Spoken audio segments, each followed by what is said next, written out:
প্রাক্তন স্বামী বাংলাদেশি, জাল নথি কাজে লাগিয়ে এদেশে থাকছেন, ভোটার হয়েছেন, এসআইআরেও অংশ নেওয়ার চেষ্টা করছেন, এমনই অভিযোগ তুলে সরব বারাসতের বাসিন্দা তৃতীয় লিঙ্গের রায় চক্রবর্তী।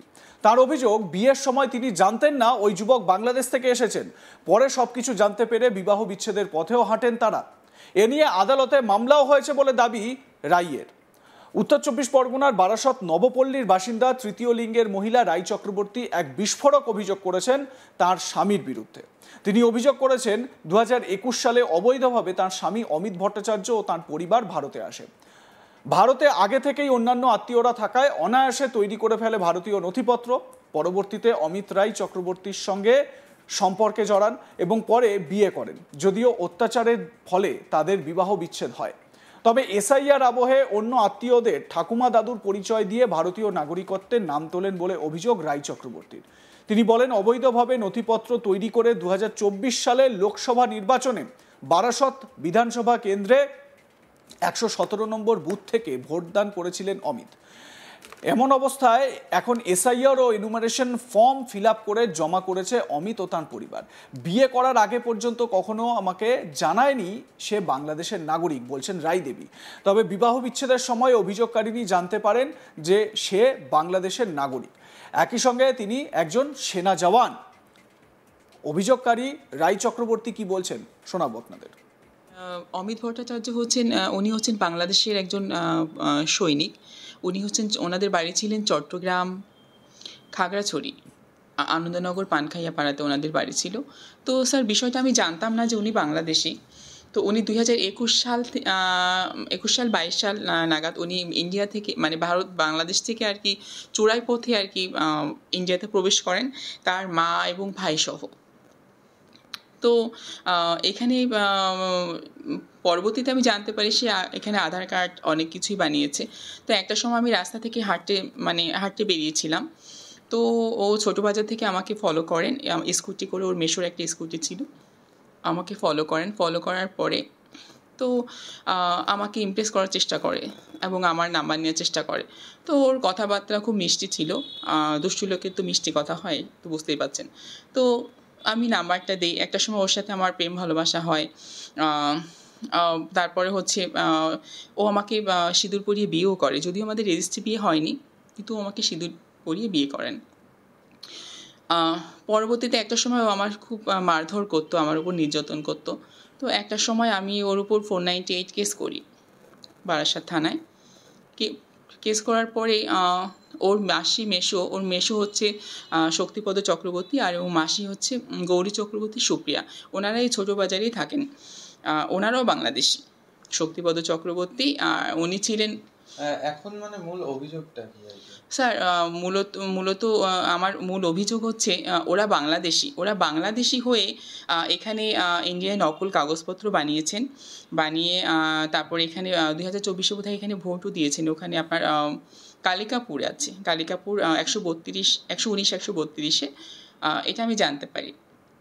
তো যেহেতু ওরা বাংলাদেশি, এটা জানার পরে আমি ওদের নামে 14 অ্যাক্টের একটা কেস করি বারাসাত থানায়, যার কারণে চার্জশিট হয়ে যায়। এবং অমিতের মা মুনমুন ভট্টাচার্য এবং ভাই প্রমিত ভট্টাচার্য, ওরা 3-4 মাস জেলে ছিল, আমাদের দমদম সেন্ট্রাল জেলে ছিল। থাকার পরে তারপরে একটা সময় আসলে আমি এতটা খরচা করেছি এবং আমার টাকা পয়সা নিয়েও সে চলে গেছে, পালিয়ে গেছে। তো তারপরে আমি কেস লড়তে পারিনি, আমি সেখান থেকে সরে আসি। তো তারপরে ওরা কোনোভাবে বেরিয়ে যায়, যেহেতু আমি উকিল দাঁড় করাতে পারিনি বলে তারা বেরিয়ে যায়। এখন তারপরে পরে আমি জানতে পারি যে এখানে নাকি ওরা নকল দাদু দিদিমা সাজিয়ে, যেহেতু ওরা 2021 সালে 22 সালে এসে, এখানে তো ওদের কাগজপত্র কিছুই নেই। তো ওরা নকল দাদু দিদিমা, এসআইআর ফর্মে নকল দাদু দিদিমা, ঠাকুমা ঠাকুরদাদা সাজিয়ে ওরা ফর্ম জমা করেছে। এই অবস্থায় বারাসত বিধানসভা কেন্দ্রের 117 নম্বর বিএলওর সঙ্গে রায় চক্রবর্তী যোগাযোগ করলে বিএলও তাকে ঊর্ধ্বতন কর্তৃপক্ষের সঙ্গে কথা বলতে বলেছেন। অবশেষে উত্তর চব্বিশ পরগনা জেলা শাসক দপ্তর ও নির্বাচন কমিশনে অমিত ও তার পরিবারের বিরুদ্ধে অভিযোগ দায়ের করেন রায় চক্রবর্তী।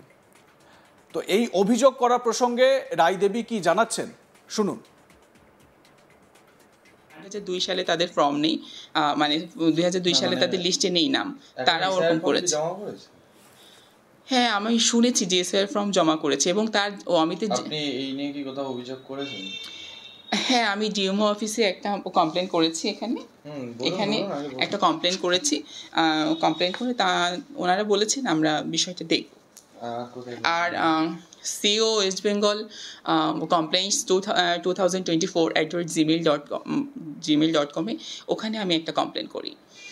এই যে অবৈধভাবে হ্যাঁ, ওরা অবৈধভাবে এসছে এবং ওরা হচ্ছে বাংলাদেশি হয়ে এখানকার নকল কাগজপত্র বানিয়ে তারপরে হচ্ছে এরকম এসআইআর ফর্মে ওরা মিথ্যা দাদু দিদিমা ঠাকুমা ঠাকুর দাদা সাজিয়ে। আপনি তো বলছেন আপনার স্বামী, তাহলে এখন কি কোনো যোগাযোগ আছে? না স্যার, আমার সাথে যোগাযোগ নেই।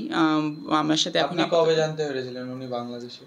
মানে জেনে বুঝেই কি বিয়ে করেছিলেন? না স্যার, আমি একদমই জানতাম না। পরবর্তীতে আমি জানতে পারি যখন এখান থেকে আমার টাকা পয়সা নিয়ে পালিয়ে যায়। তো পরবর্তীতে আমি ফেসবুকে একটা পোস্ট করেছিলাম। তো তারপর থেকে ওদের চট্টগ্রামের মানে যারা আছেন যারা আছেন তো তারা হচ্ছেন, তারা বুঝতে পেরে তারা বলেছেন, অমিতের পরিচয় দিয়েছেন যে হ্যাঁ এ তো আমাদের এলাকার ছেলে। তো তখন আস্তে আস্তে করে ওরই রিলেটিভ আছে, অমিতেরই রিলেটিভ, বলে না ঘরের শত্রু বিভীষণ, তো অমিতেরই রিলেটিভ আছে, তারা হচ্ছে আমাকে অমিতের কাগজপত্র পাঠিয়েছে। দুই দেশেই তাহলে সমস্ত কাগজপত্র? হ্যাঁ স্যার, হ্যাঁ, দুই দেশেই সকল কাগজপত্র বানিয়েছে। এসআইআর ফর্ম ফিলআপও করেছে? হ্যাঁ স্যার। এবং এই নিয়ে বিএলআর সাথে কথা বলেছিলেন? স্যার, আমি অসীম রয় ওখানকার যে বিএলআর আছে, হ্যাঁ বিএলও আছেন, ওনার সাথে আমি কথা বলেছিলাম। তো উনি আমাকে বলেছেন দেখুন আমি তো নিম্নতলার চাকুরিজীবী, আপনি হায়ার অথরিটির সাথে কথা বলুন, মানে এই বিষয়ে কথা বলবেন। হ্যাঁ স্যার। তো তারপরে এই 3-4 দিন আগে আমি এখান থেকে রাস্তা থেকে হেঁটে আসছি, তখন আমি আবার ওর মাসির সাথে আমার দেখা হয়, ওর মাসি মেসোতো বোনঠন।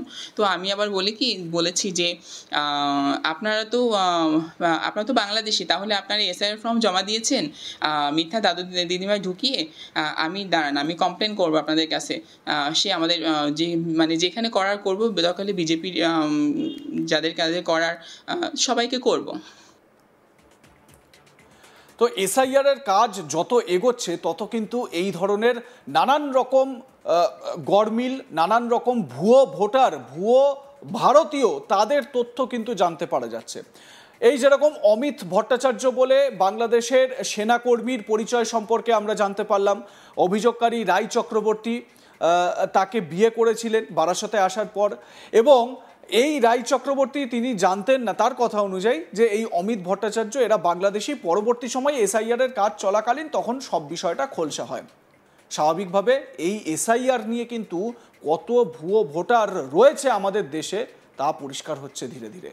আপনারা কি মনে করেন জানাতে থাকুন, দেখতে থাকুন আজ তাক বাংলা। সাবস্ক্রাইব করুন আমাদের ইউটিউব চ্যানেলটি, বেল আইকন প্রেস করুন নোটিফিকেশন পেতে।